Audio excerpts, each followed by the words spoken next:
que nous nous penchons sur les incertitudes budgétaires de la sécurité sociale. La sécurité sociale a à cœur d'être transparente, un élément fondamental de la République française, et les Français y sont très attachés. La sécurité sociale est sans doute le service public le plus surveillé en France. Il faut sortir la sécurité sociale de la logique comptable.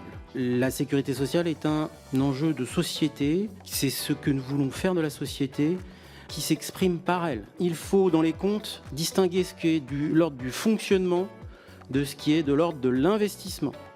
Le fonctionnement ne doit pas ou très peu générer de déficit. Alors oui, je peux faire des déficits pour investir dans la prévention santé, investir dans la famille, dans la politique de la petite enfance en France. Donc oui à l'investissement social, attention à l'équilibre du fonctionnement. Alors ça veut dire que là, il faut ranger les prestations. Il faut ranger. Qu'est-ce qui fait de l'ordre du fonctionnement? Qu'est-ce qui fait l'ordre de l'investissement? Il faudrait peut-être se réunir autour d'une table pour dire, telle prestation, vous la mettez où? Et puis ensuite, il faudrait peut-être aussi ranger de ce qui est du contributif et de ce qui est du solidarité nationale ou assistance sociale.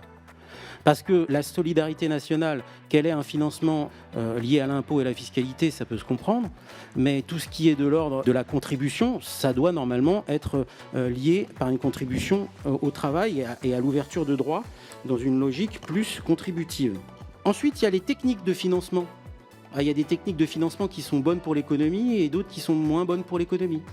À ce titre-là, attention à la TVA sociale, nous y sommes particulièrement opposés à la CFTC. Sortir de la logique, la sécurité sociale est l'alpha et l'oméga de la politique publique de l'emploi. C'est-à-dire qu'on baisse les cotisations, on baisse les prestations, et comme ça, ou on les augmente, et comme ça permet aux gens d'avoir un meilleur reste à vivre ou d'entrer plus facilement dans le marché du travail. La sécurité sociale, ça n'est pas une politique publique de l'emploi, ça ne sert pas à ça.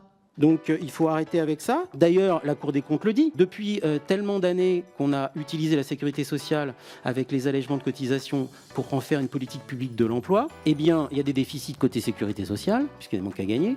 Et puis de l'autre côté, il y a une orientation stratégique mauvaise des entreprises françaises vers le low cost et vers des emplois de faible valeur ajoutée. À la CFTC, nous défendons tout l'inverse. Il faut une politique publique de l'emploi qui permette aux entreprises d'être sur des segments à forte valeur ajoutée et qui permettent aux salariés d'avoir des niveaux d'emploi de très haute gamme. Sur la transparence entre les comptes, alors c'est vrai entre branches, c'est vrai en matière de compensation, c'est très compliqué d'ailleurs, même les grands spécialistes commencent à y perdre leur latin, mais c'est vrai aussi entre régimes de retraite. Et à ce titre, attention aux compensations du régime général pour d'autres types de régimes qui seraient en fort déficit. S'il fallait retenir une seule chose, c'est qu'il faut sortir de la logique comptable, il faut enfin faire de la politique avec la sécurité sociale et pas contre elle. Et peut-être nous donner, vous, votre vision des choses. La démocratie sociale et la démocratie politique structurent la République française et force est de se constater que dans la République actuelle en 2026, une jambe est beaucoup plus musclée que l'autre, ce qui fait qu'on boitille. Donc il serait peut-être temps de redonner plus de force à la démocratie sociale. J'entends une petite musique qui dit plus de fiscalisation, donc moins de paritarisme dans le financement de la sécurité sociale. C'est marrant parce que ça me fait penser à un principe de sciences politiques qui s'appelle la démocratie censitaire. Je ne pense pas qu'on a l'esprit de créer une démocratie politique censitaire en France. Eh bien pourquoi est-ce que certains auraient l'idée de créer une démocratie sociale censitaire? Ça me paraît bizarre. Donc oui à la présence des organisations syndicales et patronales dans les conseils d'administration, oui au changement des conseils actuels en conseils d'administration, attention aux fusions des caisses primaires et CAF dans les départements, qui donnent lieu à des caisses de sécurité sociale qui gèrent deux risques, la famille et la maladie, et comme par hasard, ces fusions prévues dans le Code de sécurité sociale donnent lieu à des caisses avec des conseils et non pas des conseils d'administration. Ça ne me paraît pas logique et normal. Oui, au fait que la démocratie sociale ait plus de force, et toute la force vient de la nomination. Nous le savons très bien. Donc oui au fait que les conseils d'administration nomment les directeurs des caisses nationales. Oui au fait que les conseils d'administration nomment les directeurs dans les caisses locales.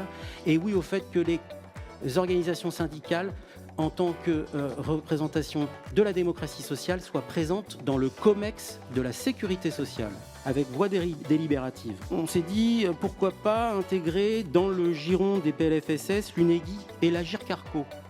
À la CFTC, nous y sommes opposés. De même, certains s'imaginent de fusionner projet de loi de finances et projet de loi de financement de la sécurité sociale. Nous y sommes farouchement opposés. Encore une fois, la République fonctionne sur deux jambes, une démocratie politique et une démocratie sociale.